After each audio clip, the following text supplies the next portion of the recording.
Good morning, good afternoon, or good evening, depending on where you're coming into our last webcast of the year. We've done 24 of these, Andrew. It's crazy. This one's themed Futureproofing 2025, and because it's such a seminal event, last event of the year, we've got an action-packed list of 12 different speakers that are going to speak about the future with a kind of a 3 to 5 year purview. I'd like to, first of all, introduce my co-host, as always, Andrea Cates. Andrea, we're feeling festive? I'm feeling like it's time for 2020 to be over. That's how I'm feeling. However, optimistic about the future. Yeah, a good rationally optimistic perspective. I like that. So, we're really excited. We've got an international panel from, I think, 5 or 6 different countries, and all of them have a different sliver or facet of the future. And we'll introduce them as we go. And each one of them we have tasked with the notion of 3 different questions. What is the wrap up for this crazy pandemic year that we've just gone through? What are some of the signals from the future, both major and surprising?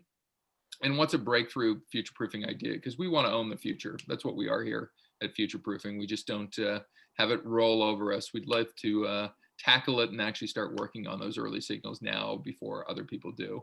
Andrea, any of the other context for setting us up today? Because we got to get right into our speakers today. We're going to get right into it, but we always want to thank the future-proofing community, also from all over the globe. We've got some great people that we've known before and some new faces in our community. So super excited. And no, let's just get right into it. Well, we went alphabetically here, so I want to welcome Tim Bishop into the lion's lair, I guess. Here, you alphabetically. This is probably something that's always affected you in life, Tim. Just you always being first in line. But Tim's a fellow Canadian. I will let Tim introduce himself, and we're going to tackle those 3 questions in your particular interest, which I'm presuming will be, well, you'll probably tell us, Tim. So why don't you get us started? Thanks very much, Sean. It's a pleasure to be here today, and I'm really excited to talk about 3 key things. I am the founder of inpartnershipwith.com, which is a curated guest expert community of contributors from around the world, and we've been talking about marketing and business issues, and so that's what I'm going to be sharing today. The key 3 things that we're going to be talking about today are really about the notion of diversity, and that's really the thing that's been most pressing for 2020. We're going to talk about knowledge as a really core facet for what we should be looking at into the future. And then as we look further into the future, it's really about teamwork and purpose. And so let's unpack those 3 things. So as we look forward to, or look back to 2020, diversity was really a common theme in a lot of countries around the world. And this is a great thing. It's something that has been overlooked for far too many years. And there are massive opportunities for marketers and business leaders to not only include more perspectives and have a more inclusive audience, both within their teams, but also to represent what's going on in their communities and really to represent the markets that they speak to. And what we've been seeing and in partnership with is again, a guest curated portal and platform of different content. I spoke to Julian Franklin, who's a successful marketing leader and is a founding member of POCAM, which is the People of Color in Advertising and Marketing. And Julian shared that there are significant opportunities here in terms of expanding your business. And the key thing there is really about creating new opportunities to intercept people and reflect the communities that we live in. And so that notion of diversity has really been a core theme for me and certainly in the discussions that we've been having, whether it's Black Lives Matter or a lot of other important conversations that are going on. This is something that has certainly come to the fore in 2020 and presents, again, business opportunities into the future. If we take a look at future trends and what's that big signal, what's the big thing that we should start looking at for 2021, it continues. And that's really around knowledge. And the notion of knowledge being a core aspect of marketing and business is not new. At the same time, there are opportunities in terms of diving deeper in that knowledge. And so I spoke with a number of different marketing and business leaders in this space, including Raj Kuchabalia. And Raj is really supporting the notion that there are more ways to capture consumer intelligence than ever before. And in fact, just as we're doing here on Zoom, you can actually do online qual and quant much easier than before. And so this presents opportunities for you to broaden your audience, again, back to the notion of diversity and inclusion, and to develop more customers. And so that's really something that we see getting strengthened in 2021 with the rich new capabilities of insight gathering. The second piece on insight gathering and knowledge is really from Elizabeth Hall, and she's the leader of a research firm here in Canada. And she says that a lot of people are not doing research properly. And so that's a real concern in terms of going to market with the right insights and the right facts, not just the ones that you can produce yourself. And so having a third-party perspective gives validation and legitimacy to the knowledge that you're gathering, and is something that we would certainly support in terms of a what's next sort of perspective. And then as we look much future forward and future proofing for what's next, it's really around teamwork and purpose. And again, that's not necessarily new, but as a result of COVID, there have been extreme challenges in terms of collaboration and communication. And we're figuring things out as we go, of course. But as we look to things, especially in the B2B space, I spoke with Stacey Cummings, who is the leading marketer and team lead for a large distribution firm here in Canada. And she was saying that often the left hand of a company doesn't know what the right hand of a company is doing. And that presents a ton of challenges, frankly, in terms of being able to build trust, build relationships, and overcome barriers. And so that's really something that I think is going to be more important, even as we are all in this work from home environment. And then last but not least, and tying it all up in a big bow, so to speak, is Mark Rubenstein. He's the CEO of Hope Air. And they connect communities across the country in terms of bringing people together for flights that need to cross the country in order to receive care. And his whole notion is the notion of doing well is possible by doing good. And that's a theme that has been coming through a lot of the discussions I've been having within partnership with. And that's something that I think is going to be more important than ever in terms of bringing people together and really developing partnerships. And so that's something that a lot of leading companies, whether you look at Salesforce with their 111 platform, where they're supporting communities and the global growth of their business, whether you look at Patagonia, who is making investments and being very proactive in the space, even Unilever. Unilever is doing some great work on refillable packaging and more recyclable packaging. And so doing well by doing good is certainly a thing to watch into the future. So to close, thanks for having me on here. And overall, Andrea, you mentioned it off the top. I'm really optimistic about what comes next. Is it going to be different? Of course, but that's the fun part to explore together. And so from my perspective, I hope you join us on inpartnershipwith.com to review more guest perspectives. Thank you. That's been really helpful and a great upbeat way to start the conversation. Thank you, Tim.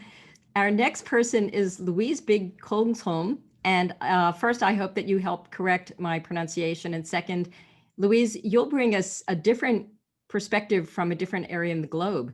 So would you like to introduce yourself and talk about your answers to the first questions, which is, what's the big headline from 2020? Second, what signals from the future are surprising? And third is the breakthrough future-proofing idea that you see. So Louise?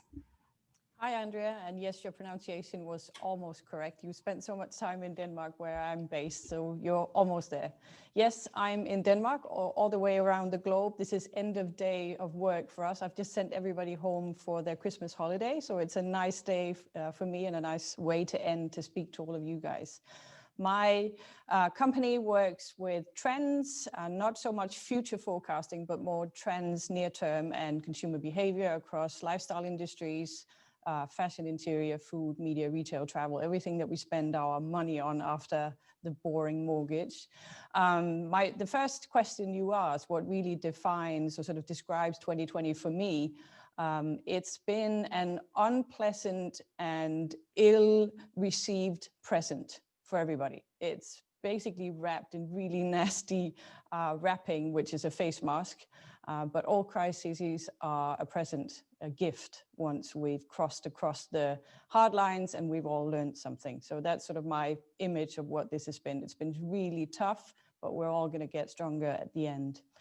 What's really surprised me is that we've been able to study modern consumer behaviors through a pandemic lens, and that we're all very basic in our way of acting, our way of communicating, and that the sheer panic that happens everywhere sort of speaks to our very basic primal instincts, which has been interesting to study.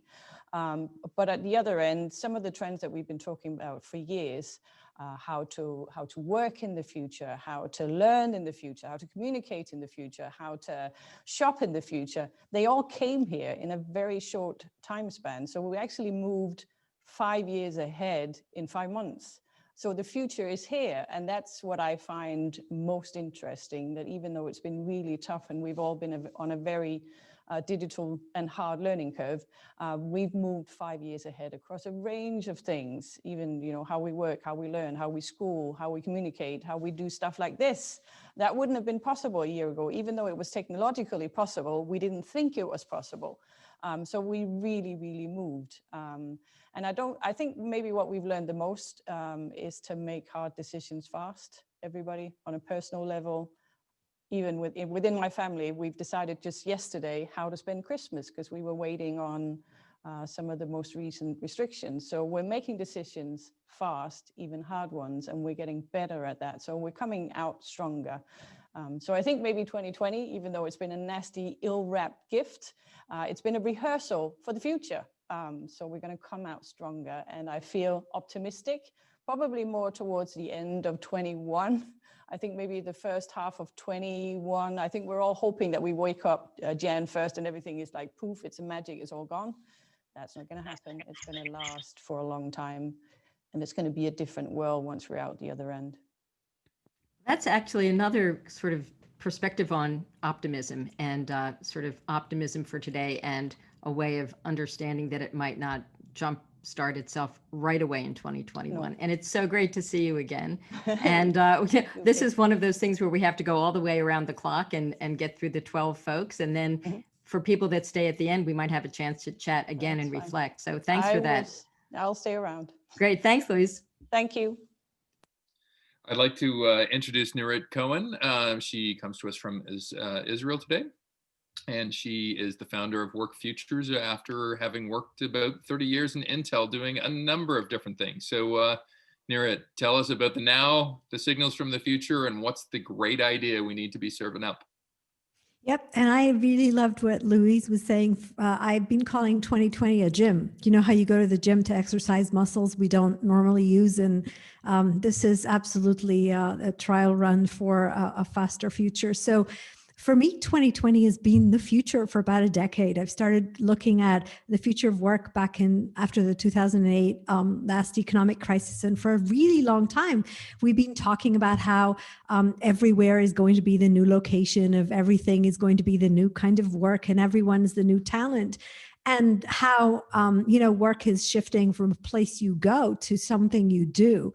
And here comes 2020 and shows us everything we need to know about hierarchies and networks, about how we need to evolve as organizations and to be able to work together in new ways. And I think we look back and we've been evolving as organizations for a really long time, but this has already been a time for teams and for networks. And 2020, a lot of people talk about how we will be coming out of that in terms of the remote work and work from home.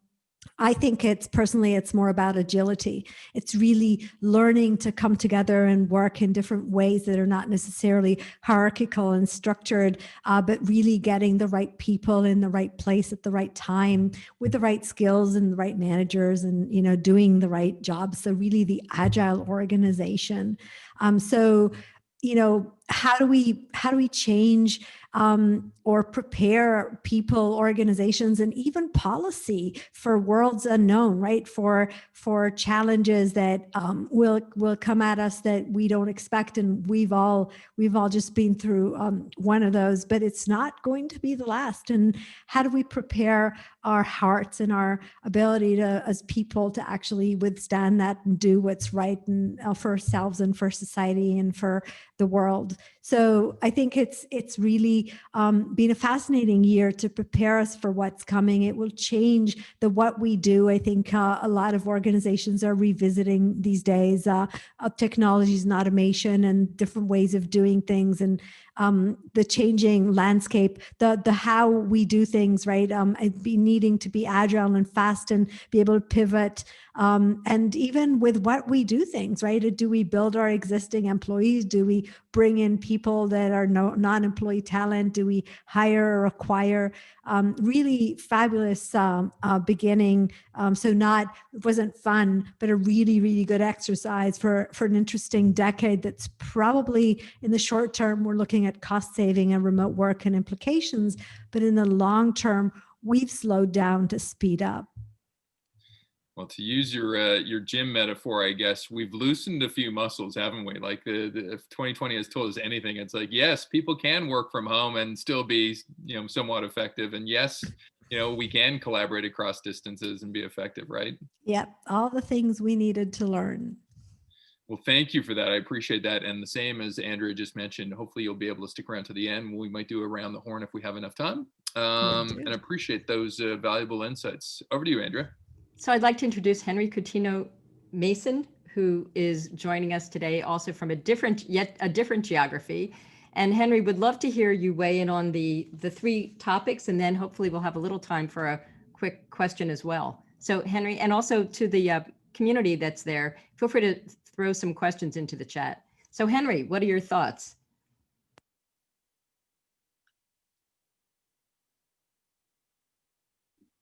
Inevitably, as we discussed, the secret code, Sean, thanks.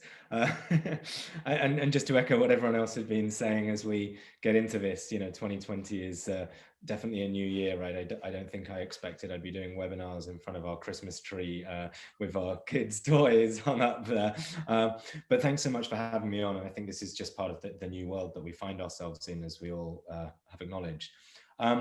So my name is Henry Coutinho Mason, and I'm writing a book called The Future Normal, the subtitle of which is The Ideas and Instigators, Building a Fairer, Healthier, Greener Future for Us All, right? Because I think that if you look beyond what's actually happened this year, this is, my, and I'm sure everyone on this call's hope, that this has been a terrible year, but it's also an amazing opportunity to reset and to think about how we can do things differently.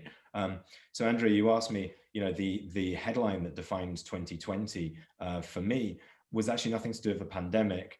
It was China, I think it was in February or March, pledging their net zero commitment, right? And of course, we can all be potentially hugely skeptical about, the creative accounting that might go on and whether that is, actively going to be a reality. But, we know we are transitioning to, the Asian century. If they are actually going to step out and take authentic leadership in this space, I think that's, scary on the one hand for many of us in the US and Europe, but also hugely exciting for the planet. So much we could talk about there. Big future trend and surprising insight. This is related to this, net zero direction that we're going on. I've written about this on my blog and in my newsletter, and it's going to be part of the book. One of the things I'm fascinated about, if you look at the businesses that have really captured consumer attention, and I'm a consumer trend guy by history, a lot of them tap in to what I'm calling this idea of guilt-free indulgence. Right, and Tesla, up 700% this year, are one of the, typical examples of that. Yes, you can still drive a shiny sports car, but you can feel, if not great about it. I mean, probably feel a bit good about it. You certainly don't look like an asshole when you're driving down the highway at 100 miles an hour. You can still show everyone how successful you are, but yes, you have a mindful on the planet. But there's just so many other examples. Beyond Meat, still indulge your burger, but with less eco and ethical guilt. And I just think that is, if you're going to focus on a trend for the next 5 years, that is something really exciting to focus on, because it doesn't ask people to change their behavior. It allows them to continue doing what they're doing. Shoes made from recycled ocean plastic by Adidas, whatever it is. I get so excited about this. One of the examples I'd love to share with you, I hope my wife isn't listening now because she'll be expecting one for Christmas, is I was reading about this guy. He's like the British Elon Musk, I guess. He's a kind of eco-entrepreneur, and his latest very PR-friendly startup is about sucking carbon from the atmosphere, using renewable energy and water in some science which is way above my kind of technical pay grade, to create lab-grown diamonds that are carbon positive. And that to me just blows my mind, right? We've seen Leonardo DiCaprio in Blood Diamond. If you wear a diamond on your finger, you maybe feel a little bit guilty about it. And here it's just totally flipped that, and now you can celebrate that diamond because you are literally cleaning our atmosphere by wearing that. So for me, when I think about the businesses that excite me for the next 5 years, it's these ones that allow guilt-free indulgences. Which really, I guess, gets me to the final question that you asked, Andrea, future-proofing idea. And it's just that, what I've been talking about. As trend watchers and, futurists and even business people, we're always so obsessed with what's changing. You have a shiny new technology or, new economic data that's going to come out and suddenly create market opportunities. We just constantly urge people, our business clients, yes, of course, change is going to redefine everything, but actually focusing on what isn't going to change, focusing on consumer needs that you can bet your bottom dollar your customers will still want in 5, 10, 50 years: status, identity, human connection, trustworthy information. Focus on them and you will have something that you can build a business around. And we put this in our last book, and actually, fortunately, it wasn't just us. Jeff Bezos was asked about this and he came out with something similar. Everyone's always asking him what's going to change. He said no one thinks about what is going to be the same in 10 years, and that's what we should be focused on. So hopefully that's plenty of food for thought. And Andrea, back to you. Well, I have one quick follow-up, and then I know that we'll circle back another time. So if you were going to think of the anticipated 1 year from today, like now you're in front of a Christmas tree virtually, what will be the same for you 1 year from today in a conversation like this? What's your deep same thing that will occur in these kinds of interactions a year from today? Yeah, and I think I touched on some of them there. So, the desire for status, the desire to look successful and attractive and, be building a meaningful life. You think about net zero and the sustainability imperative, that is rooted in the desire. I mean, I'm an optimist. I don't think anyone wants to leave the planet in a better state, in a worse state than they found it. We might be willfully ignorant, lazy, cheap, all of the above. I would guilty of all of those things, but we all want to have a positive impact. We all want to connect with people like we are now. It's these basic human needs. They're not going to go away. Well, I'm so glad we got to have you on the conversation for now, and I feel like every single one of these could be an hour in itself. So thanks, Henry, and I'll move now on to Clara. And so, and if you can stay around, do. If not, we'll circle back another time. So super interesting insights. So now I'd like to introduce Clara Durodier. And Clara, I'll let you introduce yourself as well, and then address the questions that we've talked about in terms of, first, what headline from 2020 really struck you? Well, hello, everyone. Hello from England. My name is Clara Durodier. My work for the past 5 years has been focusing on helping decision makers at the board level, C-suite in financial services, trying to understand the implications and the impact artificial intelligence has on our industry. Prior to starting my work as an advisor to boards, technology and financial boards, I used to work in financial services. I am trained as a fund manager, and I spent my entire career basically in financial services, in the front office, as we call it, engaging with clients, making investment decisions, and understanding the impact which a relationship with money has on people. In 2015, I decided that doing financial services alone is not enough, because it was this tsunami of technology coming towards us. That was my my 5-year outlook back then, Andrea. So with that in mind, I went ahead and spent quite a lot of time, 12 months, doing two main things in academia, studying trust in humans, how we build it and how we destroy it. and also researching the intersection of neuroscience, artificial intelligence, and wealth management, primarily to understand how our episodic memory, so our past experiences since the day we're born, impact our relationship with money, how we spend money, how we invest money, and how we save money. So all of this under the bigger wrap of building trust with technology. Why is that important? It's important because financial services create the structure, the infrastructure of everything what the previous guests today talked about. The way we spend money on Teslas, the way we invest in Teslas, for instance, the way we want to leave a positive impact of our decisions, the way we run companies on purpose. So all of that, we have an infrastructure of financial services which deliver on those missions. So that was my work for the past 5 years, and this is what I've been spending time on, working with boards, helping them understand how the future looks like, pushing them to see and educate them to see how the world of our industry is impacting not only how we do business and how we stay profitable, but also how we continue to make a positive difference to our society. Yeah, I've been working with boards, and my vision for the next 5 years will be from that lens and with that experience. So I think this year, as far as the headline which stayed or struck me the most, was not a very unexpected, but it was quite surprising in the context of moving our lives digitally quite substantially. It was anything to do with privacy and the use of personal data. So we have a lot of conversations to better understand that. Why do we have that to do that now and not in 5 years' time? It's absolutely essential to deploy technology and envision our digital future in order to achieve progress, not just innovation.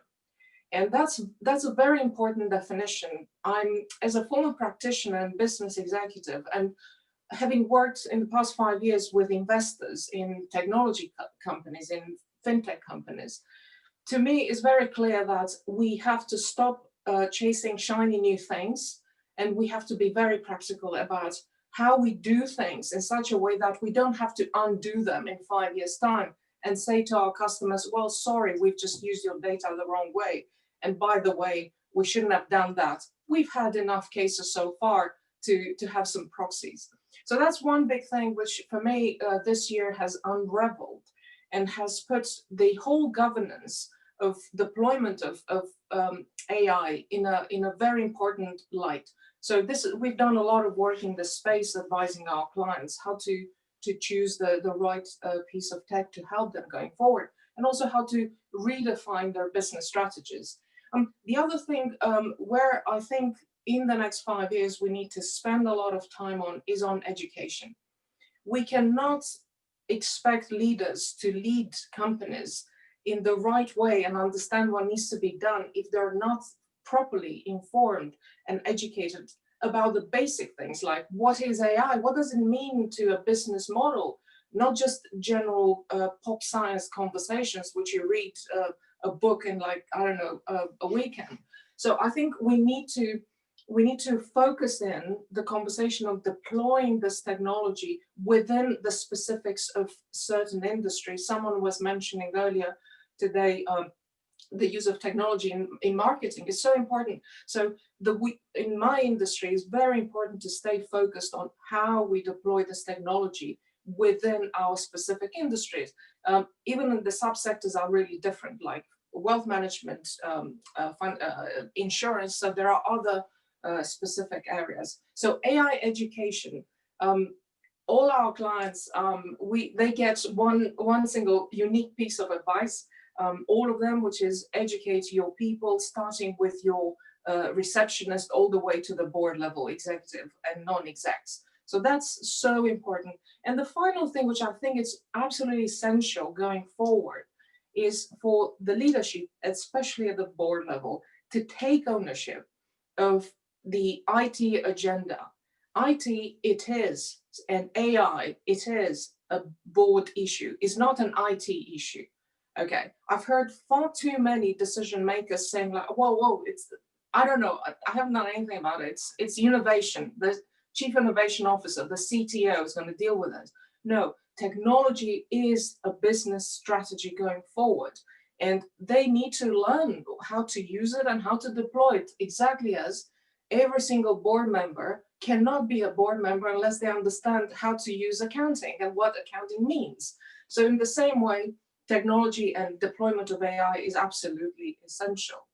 And the final thought, reflection for the next 5 years is the value of technology sovereignty.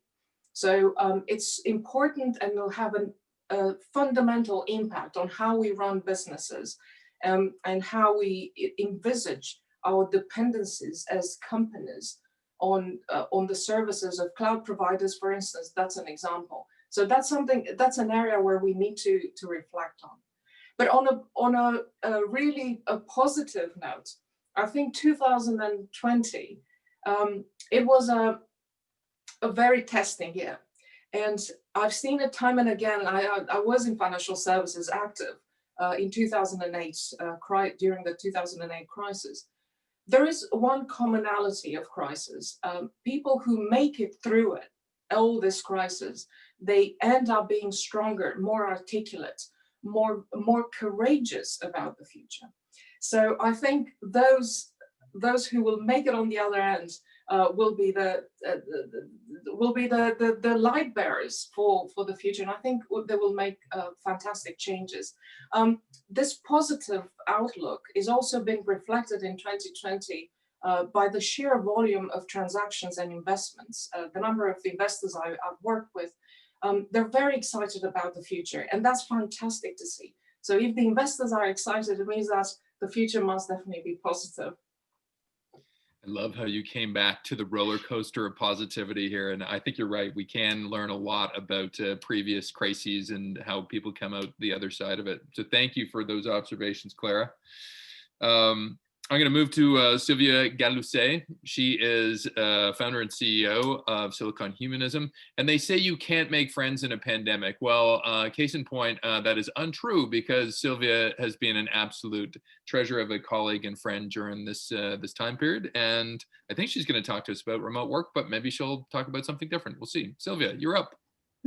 Thank you, Sean. I appreciate the kind words, and I love what I've been hearing so far. So yes, my name is Sylvia. I'm a global futurist, founder at Silicon Humanism, and I am calling in from San Francisco today. I vaccinated Santa Claus, Fauci tells kids, December 19 on NPR. From an apparently frivolous headline, this reveals so much about what we have been through and where we are at today. So in one single sentence, you can actually read many subtexts. First, there has been a pandemic, we have found a vaccine. Second, kids are within the confidence. Kids have become well-aware citizens to whom we have the responsibility to talk about serious things. Third, we will not give up the fight against the virus. We will celebrate the holidays, and if not the same way as we used to before, we will reinvent our celebration rituals. And fourth, this is a strong message of care, which has been truly missing from the political discourse for the past year in the US. So related to this message of responsibility, transparency, and care, I believe that leaders should hold the same social responsibility for their collaborators. And inspired by Santa's role model of generosity, business leaders could go beyond old-fashioned paternalism to sign up for a redesigned Care Act towards their workforce, which is better suited to the new context of increased remote work. So first, remote work is here to stay. Twitter, Square announced that their employee could go at home forever for working, and many others are postponing office reopenings such as Google or Facebook. And contrary to common belief, proof has actually been made that remote work increases productivity. Secondly, there are good numbers of signals showing that companies are willing to take responsibility for making remote work successful. Some reacted quickly at the beginning of the pandemic. Shopify, Twitter, Facebook provided their worker with $1,000 to set up their home office. And 1 in 5 companies in the US had their employees pay for home office equipment. But then more than money, workers need trust. So trust is the key to a virtuous cycle of motivation and productivity at home. And I have been positively surprised to see how some companies recently repositioned their marketing to prevent employee monitoring software from becoming employee spying tools. Many players are adding features to allow employees to regain control over their working from home practice. And mostly, the challenge for leaders will be to smartly distinguish employees who need to momentarily disconnect to handle personal matters from employees in need, dropping out and isolating themselves because of a lack of engagement or of care from their organizations. So which components would such a future care act at work encompass? First, the tools: ergonomic desk, compliant equipment, working connection, training and retraining if necessary, onboarding on distance tools, but also processes. Second, the mindset: a climate of responsibility and reliance at work, a social contract based on mutual trust, a more flexible way to touch base and conduct meetings during the day or night. And third, the human connection, empathy for personal situations, mental health support, reinventing social times and perks with online fitness sessions, board game happy hours, distance team building activities, holiday parties, and so on. So facilitators of this will be more advanced collaborative platforms, team engagement tools, checking the pulse and boosting energy levels within your teams, and AR, VR, mixed reality solutions to induce a sense of physical presence. As Dr. Fauci told the kids 3 days ago, Santa Claus is vaccinated, Christmas is safe. A lot has happened this year and we have lost so much, but some pillars of our moral, social, and spiritual life still remain. Thank you. Very nice, Sylvia. You are the poet laureate of our group today. Just had a nice little story level of cadence to it, and some good positivity to end the season on. So we're going to keep going, but hopefully you'll be able to stick with us to the end. I want to introduce Oola Jones. She is from Finland.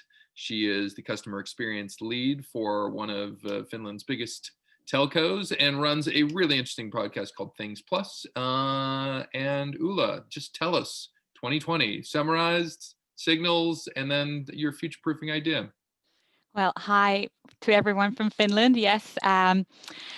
Other than this year has been, one big reenactment of Brady Bunch opening credits, as we all know. There's lots of other things that I'm going to take with me from this year. 2020, if I have to sort of choose a not catchphrase, but description for it, is that humanity does bloom within the four walls of our homes. I find that with all the digital tools that we've started using, it hasn't dehumanized us. We are still looking for that human connection, trying to engage with each other. Things Plus, our podcast, did a little different season this autumn. It was about a sort of a global scan, looking to see where we find our fellow designers all over the world. And it was really interesting because all the conversations that we had revolved around topics of future human-centered design. What are the projects we're doing? What are we looking forward doing once we get out of our homes? We weren't so much talking about the pandemic. So that was just a great showing that we are humans. We crave for human interaction, and we haven't sort of somehow started hibernating and becoming dehuman. But insights, then again, about this year and taking things forward, I'd say, well, this is a Finnish perspective, and we Finns we have the legacy still of the Nokia, and if one thing would describe Finns is that in engineering we trust, and that's sort of there's we love, or Finns in general love, processes, efficiency, quantitative research, and so forth. And I chose to sort of bring up agility. Niret already mentioned it. And but my point is that we've really focused on how things are done. At least that's what we're seeing here in Finland, but probably in Europe at least. And it's about focusing again on the process of making things agile.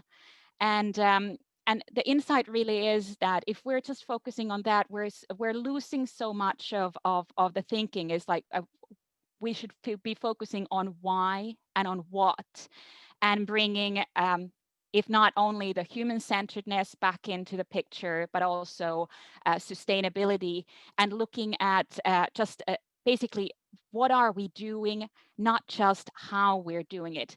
I feel that otherwise we're just keeping people busy again. We're looking at just a process, and by keeping people busy, it's just another word for factory work. It's and we're just fooling ourselves if we think that just, applying agility in the context of getting things done more efficiently is the way forward. I'd say, like, I know that this is a little bit of it's not a super exciting sort of a future prediction, because we've already been doing this for quite some time, but change takes time.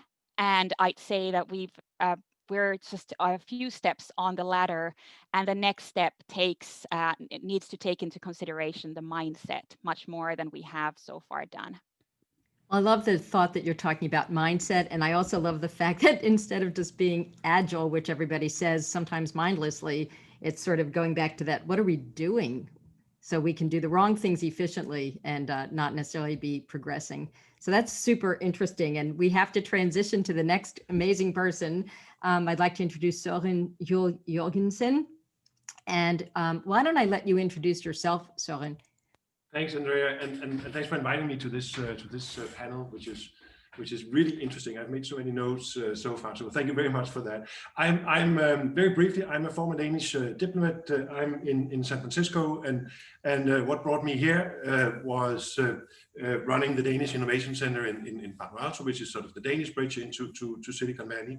And I decided to stay here. I'm now a research fellow at Stanford, working at a human rights center on mainly responsible digital leadership in various aspects of that. So I think my future proofing might be a little bit biased from that position.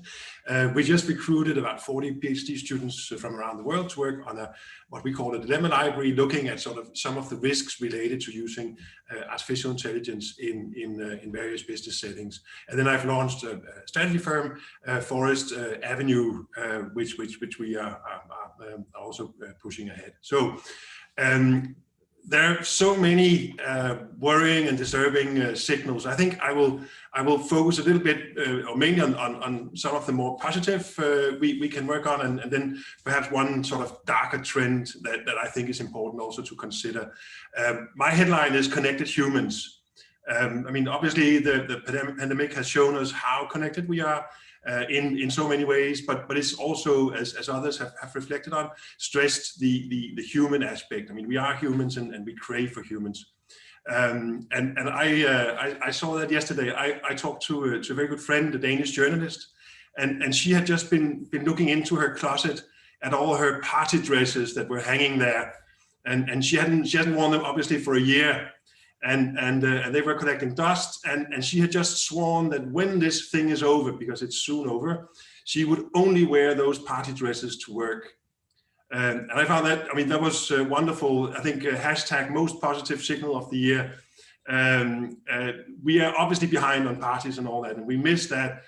But really the urge to dress up in full bling and go back to work like that, I think is wonderful. And it illustrates to me our needs to be humans among humans. And I think in that sense, countering a little bit the impression that we'll all sort of forever after work remotely, sitting in our caves online. We've made giant leaps through the pandemic in digital transformation, and we will obviously be working so much more from home going forward. We've learned some of the upsides of that, but there's a limit. We've also learned about skin hunger and loneliness and what have you through the pandemic.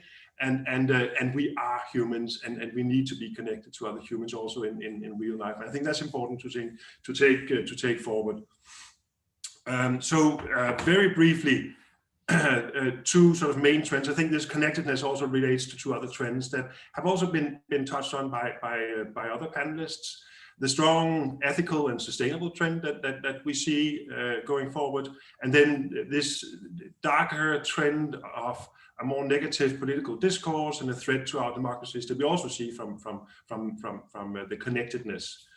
First of all, the very strong trend on sustainable business. Crises tend to make us more moral and see others in different lights. And certainly through this pandemic, we've been faced with an endless number of ethical choices that we've had to make. And we've sort of, by and large, managed those quite well. And we've learned to live and understand with this. I mean, the face mask is the obvious symbol, and of, you know, this general care and respect that we need to show one another. And there are so many drivers for this general trend of sustainability. There's generational change. We've seen all the protests against racial injustice in the US this year. And then obviously, as others have mentioned, this massive rally to the fight for climate. Early on in the pandemic, I think many considered that the sort of climate might end up being the loser as economies would fight their way out of the pandemic towards economic recovery. I think that's actually not what we are seeing. We look at the most recently the climate team of the new US administration. Look at the green recovery in Europe. So there's a very strong trend for that, and what's very important, also a very strong call out to industry to be an active part of these solutions. So one very strong trend and advice is, of course, the demand for sustainable and responsible business, as also others have said, in the importance of showing what you do and doing basically the right thing. And then there's the situation of misinformation and platforms, and this sort of quite disturbing political discourse that we see taking on and threatening sort of societies and democracies. So amongst a raging pandemic, on average, more than 20% are refusing to take vaccines. In Copenhagen last weekend, angry men were shouting that they wanted their freedom back. And even a head of state is now, as we have the vaccine, suggesting that it might, he doesn't know, turn you into a crocodile. So I'm not so worried about the conspiracy theorists. I mean, they have the heyday through a crisis, and they will normally lose footing once they are out. But the extent to which we disregard facts and the way that politicians are taking on this sort of factless or counterfactual political arguments is interesting and drives or becomes part of this drive to look at what happens on platforms and how we behave. There's good reason to read Plato and on democracy and also a bit on some of the remedies that are mentioned there. And obviously, most industries can argue or will argue that they are not platforms and what has it to do with them. But I think again, the trend is that industry wants to be seen as, or industry is part of society, and industry wants to be seen as part of the solution and not part of the problem. So there's a strong trend in positioning yourself right. And I think that the takeaway from this here might actually be what also others have reflected on, the education. Industry will need to educate or have a much stronger focus on education to manage the integration of technology, AI, and so forth. But there's also a much stronger need to focus on education and science and fact-based arguments, fact-based arguments in general discourse. So why not look at that? So three main conclusions. We are connected humans. We are realizing the extent to which we really are, and I think the sort of takeaways here. One for business. Take a flexible approach to management. The sort of employees have generally shown that they can can be trusted more than anyone had ever sort of believed. We've all worked from home, we've managed homeschooling, and we've delivered on our jobs from that. So that's an endless basis for trust in employees, and that should drive a much more flexible approach to management and the organization of work. And then the importance of understanding just how deep the demand probably is for sustainable minded and responsible business. And then the last one, add in to sort of promote or position yourself as socially responsible, also by promoting education and science from wherever you are. Thank you. So that's been really interesting. I can't believe your summary didn't include the bling wearing party dresses to work, which sounds like such a deep human need. So what else is our pent up demand? So that's so interesting. And it's frustrating to have to move from person to person because each of these topics is so interesting. But we're gonna move on to Lou Pugliese, who will talk about, well, first of all, Lou, introduce yourself and then give us your perspectives on the headline, the signs from the future and the future proofing ideas. Sure, absolutely. Thanks for having me today. My background is 25 plus years in 3 different sectors of the education market. As an entrepreneur, raising capital, building new technology-enabled businesses from startups to IPOs within capital markets, and actually supplying capital to the education market. And new innovation in the education market, and trying to develop new technologies at scale.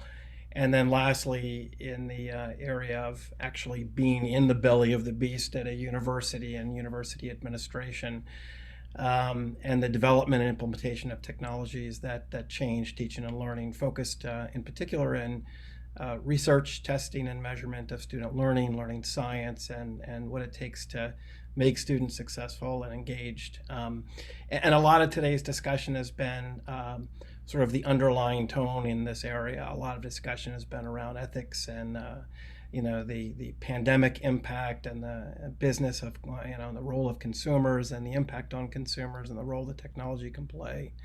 And so my question here really is what role does education and reskilling play in economic recovery and in the environment that we're currently in, and what's the landscape look like for the necessary skill development and workforce advancement to accommodate this and support this recovery.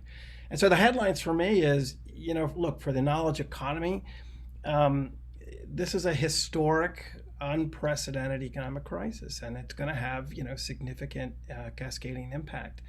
But I also think it's going to have a significant amount of opportunity that's going to emerge. And look, let's be real.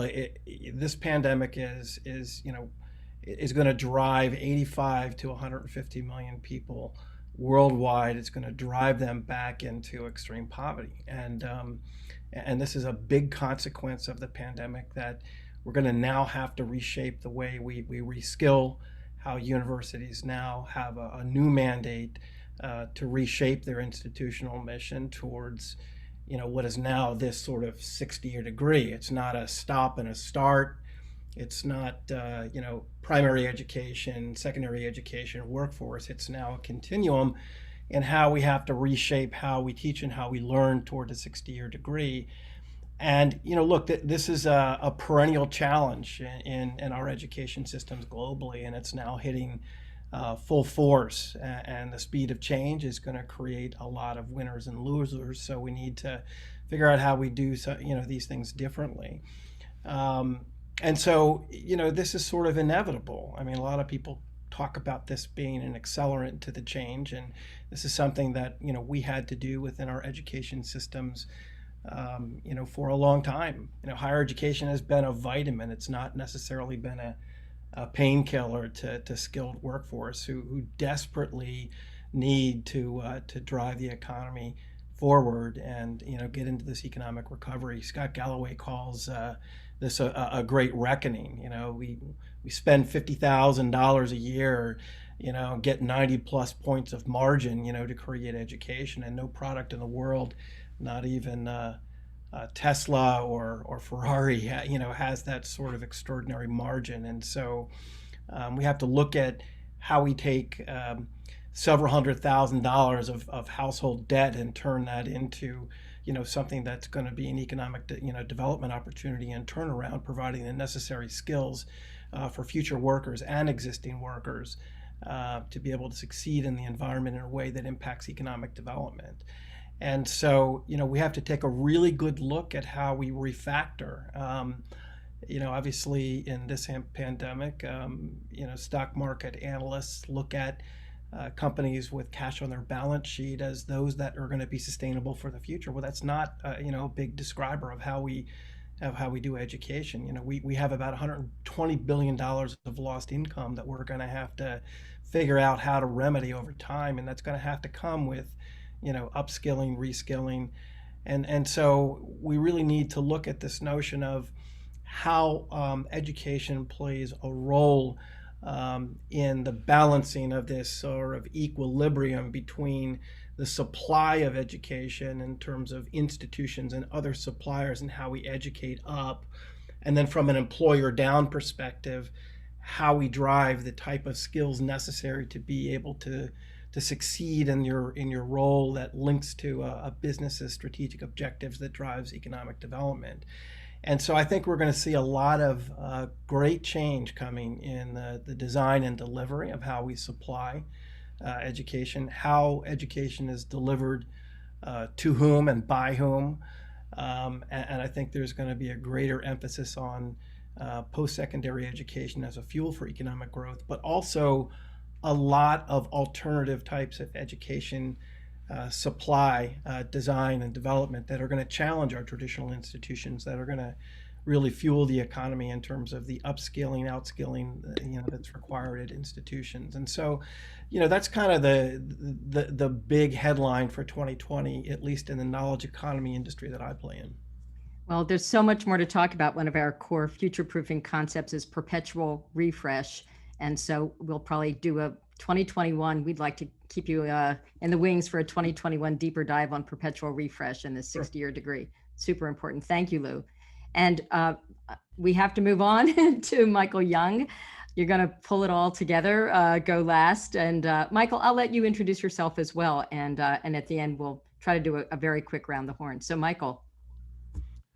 Thank you. And thanks to my panelists. I too have taken a ton of notes and really excited about what's been talked about. I'm Michael Young. I'm the founder and CEO of Actual Agency. We are a San Francisco-based communications advisory firm. We focus on executive thought leadership and corporate communications and the intersection of advanced technology and how that, coupled with innovative thinking, is disrupting industry. And, I thinking about the headline for 2020, and a lot of, many of the panelists ahead of me have really touched on this, this word, but I would frame it around resilience based on purpose-driven leadership, and where crisis reveals character. In some cases, we saw that what was revealed is a lack of character.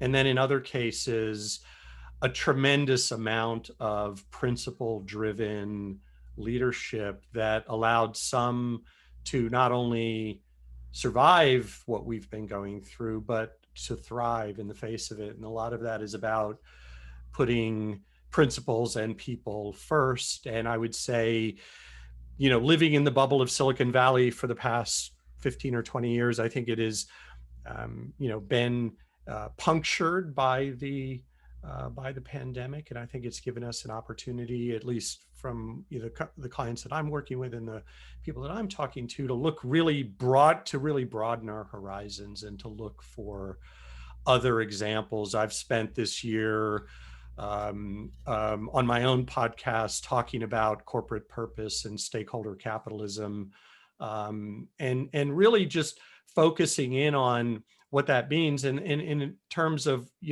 what's the future trend, it's that stakeholderism is not a nice to have, it's a must have, it's here to stay.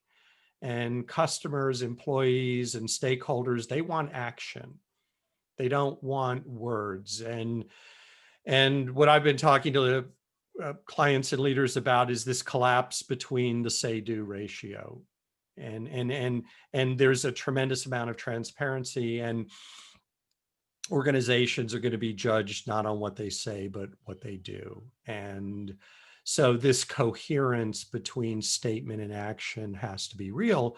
But the trade-off, there are real trade-offs when you think about the tension between how do we manage sustainability and profit. That is a real thing.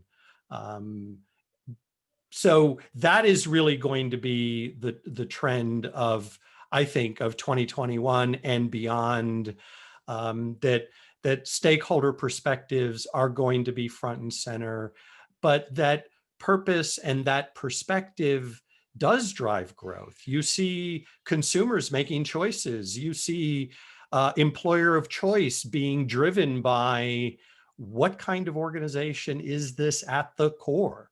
Do new college grads, to the extent that they can find jobs, where do they want to work?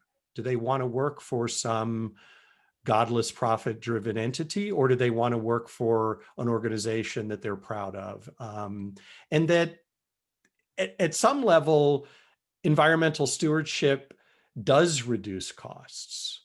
It's not just well, we have to do this in addition to, and it's going to increase our costs.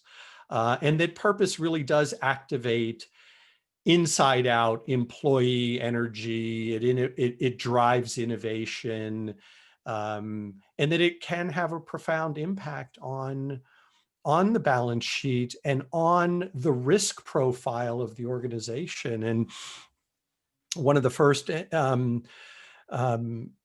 guests I had was a good friend who works in the board advisory practice at Russell Reynolds, and he was that was my January, which feels like a lifetime ago. My first episode. He's an old friend, an old colleague, and starting a podcast, I just went out to who I know and asked. And he talked about cognitive diversity at the board level in, sort of in January. And that was like, really interesting. And then kabang, 2020 happens. And, this idea of diversity and the say-do ratio. And we really started to unpack ESG this year. And I think, and I'm really grateful to hear from, European colleagues, because European companies have been so far ahead in ESG in terms of reporting and thinking about that for a long time. And if you look at the league tables of the most purpose-driven sustainable companies, and in a large measure, they are European. Our Danish colleagues, Ørsted tops if I'm saying that correct, Ørsted tops the league table in terms of not only sustainability, but also corporate performance. And I think that's how it should be looked at, is that sustainability isn't stuff for the ESG report or the annual report, but that financial performance and sustainable performance are the same. And that I believe organizations will fundamentally be driven by how they treat employees, customers, how they respond to society, and how they treat their broader responsibilities under the banner of stakeholderism. And I think leaders are going to be judged on whether or not they've got a handle on this, or they've lost the plot. And in some instances, they will be punished significantly by the market, by capital allocation, by talent acquisition, by customer preference, et cetera, et cetera, et cetera. So fantastic discussion. Thank you all, and really grateful to be here. Thank you. Michael, great way to play the role of anchorman. I like your overall message in terms of purpose, because I think for a lot of us, we found a bit of purpose in 2020. My hope is the rubber band doesn't snap back or try to snap back to where we were in 2019. I think we're all, believers in progress. A few things. We're at the top of the hour, so we were going to do this around the horn at the end. Maybe what I could ask my panelists and even attendees, if they could do a one-liner that sums up how you're looking at 2021. put it in the chat. We will orientate and craft that and curate that for everybody who listens to this afterwards. So just a one-liner there. I'll do a bit of housekeeping and then a wrap up here. 4 things from a future-proofing standpoint. Myself and Andrea are in the debating throes of what the next 27 webcasts look like for 2021. So we'll come back. I think we've made a pitch early on, Michael, to, I think it was Michael, perpetual refresh, or maybe that was Lou, sorry. I'm sure all of you may be back again. Secondly, we have our research effort that's beginning, our quarterly research effort called the Customer Zeitgeist. So if you're really into customer in the future, please get in touch with us, because we are pulling together a global league of people to look seriously at what the future of the customer is. We are launching the Futureproofing Awards in January. And probably what we've spent the most time on is Futureproofing You. We're going to take all of the learnings and lessons from these webcasts, from our book, and from our venture, and putting them into a training curriculum starting February 26th. So that's the housekeeping. I do want to thank all of our panelists yet again. I wrote about 40 things down in our discussion today, so I'm sure I've given that short shrift upon further listening to this.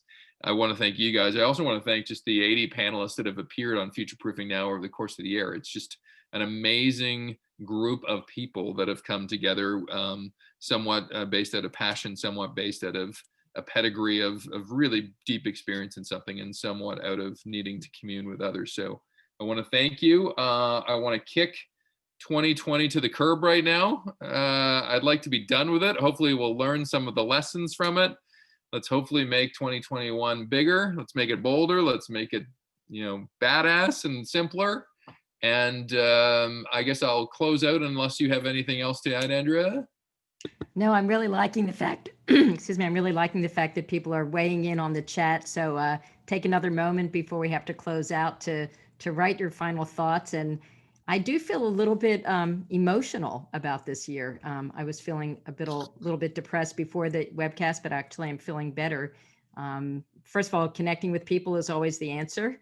And second of all, the optimism and the rationalism that people brought today. I have so much to think about to go into the new year. Well, I thought as people are putting their last, in our last seconds, putting their lines in there, there's a line by Elizabeth Scott that I thought to myself at the start of this pandemic. I'm still thinking about it now, and it's all about resilience. We've talked about agility and connection, and we talked about so much stuff, but I think there's a reinforcing point about trying to make it to the other side. And, the sun will rise tomorrow. It always does. And I think maybe that's a good way to leave 2020 and Futureproofing Now. Once again, thank you, panelists. Thank you, Andrea, my co-host. And for all that have listened and will be listening to this, we'll see you in the future. Bye now.